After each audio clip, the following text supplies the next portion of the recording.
পৰিত্যক্ত অৱস্থাত কয়াকুছি উচ্চতৰ মাধ্যমিক বিদ্যালয়ৰ কোটি টকীয়া ছাত্ৰী নিবাস শীঘ্ৰে ছাত্ৰী নিবাসটো বাসোপযোগী কৰাৰ দাবী ৰাইজৰ। কোটি টকা ব্যয়েৰে ৰূপায়ণ কৰা আঁচনিৰ সুবিধা লাভৰ পৰা কিয় বঞ্চিত ছাত্ৰীসকল? অসম চৰকাৰৰ কোটি টকীয়া অভিলাষী আঁচনিৰ জৰাজীৰ্ণ অৱস্থা হাবি জংঘলে আৱৰি ধৰিছে অট্টালিকাৰ চৌপাশ। এয়া হৈছে অসম চৰকাৰৰ লোক নিৰ্মাণ বিভাগৰ অনুমোদিত কয়াকুছি উচ্চতৰ মাধ্যমিক বিদ্যালয়ৰ ছাত্ৰী নিবাস। 2013 চনতে নিৰ্মাণ কাৰ্য আৰম্ভ হোৱা আঁচনিৰ আজিলৈকে সুবিধা লাভৰ পৰা বঞ্চিত ছাত্ৰীসকল। এক প্ৰকাৰ ভূত বাংলাত পৰিণত হৈছে ছাত্ৰী নিবাসটো। কাৰ ভুল আৰু গাফিলতিৰ বাবে নিৰ্মাণ কাৰ্য সম্পূৰ্ণ হোৱা আঁচনিখন ব্যৱহাৰৰ উপযোগী হৈ নুঠিল।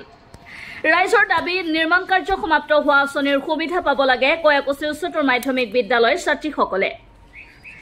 বিভাগীয় কৰ্তৃপক্ষৰ লগতে সৰুক্ষেত্ৰীৰ বিধায়ক জাকিৰ হুছেইন সিকদাৰলৈ ৰাইজৰ আহ্বান, কয়াকুছি উচ্চতৰ মাধ্যমিক বিদ্যালয়ৰ কোটি টকীয়া ছাত্ৰী নিবাসটো শীঘ্ৰেই বাসোপযোগী হওক।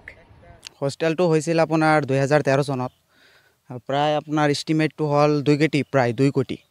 তো কামটো হৈছে প্ৰায় আজি 8 বছৰ বা 9 বছৰ ধৰি এবাণ্ডেড হৈ আছে হোষ্টেলটো। ইয়াতে ছোৱালীবিলাকৰ সহায়ৰ কাৰণে হোষ্টেলটো দিছিলে। এতিয়া দেখা পোৱা গৈছোঁ একদম ডাইৰেক্ট ভূত বাংলা হৈ গৈছে। আৰু 2 বছৰ যদি এনেকৈ থাকে এইটো, তেনেহ'লে ইয়াতে চাব আপোনালোকে এই অঞ্চলৰ যিমান গাঁজা খোৱা আছে, ড্ৰাগছ খোৱা আছে, চব আহি ইয়াতে আহি বাস কৰিব। কিন্তু মোৰ কথাটো হ'ল কি, ইয়াতে লোকেল যিহেতু মই আৰু ৰাইজৰ হকে মই এটা কথাই ক'ম, এইটো কামটো হায়াৰ ছেকেণ্ডেৰীৰ মানে হেণ্ড অভাৰ কৰি দিছে কামটো। কিন্তু এতিয়ালৈ কিন্তু স্কুলৰ গাফিলতিৰ কাৰণে কিন্তু হোষ্টেলটো এতিয়ালৈ আৰম্ভ হোৱা নাই।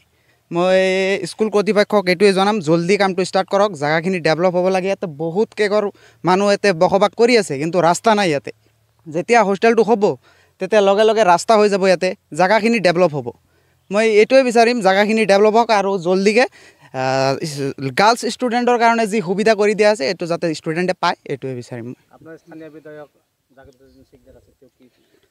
তেওঁক আহ্বান এইটোৱে কৰিম, অলপমান যাতে এইটোৰ ওপৰত ধ্যান দিয়ে তেখেতে আৰু কামটো যাতে অলপ জলদিকৈ হয়, এইটোৱে ক'ম মই।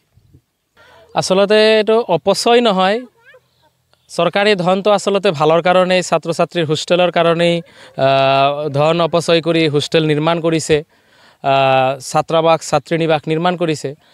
আচলতে নিৰ্মাণ কাম সম্পূৰ্ণ হৈছে, কেইবাবছৰো হৈ গ'ল, কিন্তু এতিয়ালৈ ছাত্ৰ ছাত্ৰীৰ থকাৰ ব্যৱস্থা হোৱা নাই। আমি এইটো আহ্বান জনাম আমাৰ বিভাগীয় কৰ্তৃপক্ষক, আমাৰ স্থানীয় বিধায়ক মহোদয়ক আমি এইটো আহ্বান জনাম যে অতি সোনকালেই আমাৰ কয়াকুছি উচ্চতৰ মাধ্যমিক বিদ্যালয়ৰ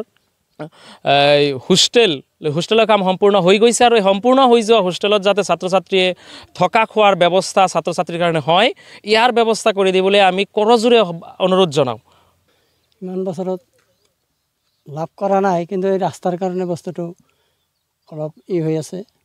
কিন্তু ৰাস্তাটো কিহৰ কাৰণে হোৱা নাই সেইবিলাক বস্তুটোতো আমি ধৰিব নোৱাৰোঁ, কিহৰ কাৰণে হোৱা নাই। এটা হোষ্টেল যদি গাৰ্লছ হোষ্টেল যদি হৈছে, তাৰ ৰাস্তা নহ'লে কিয় হোষ্টেলটো দিছে?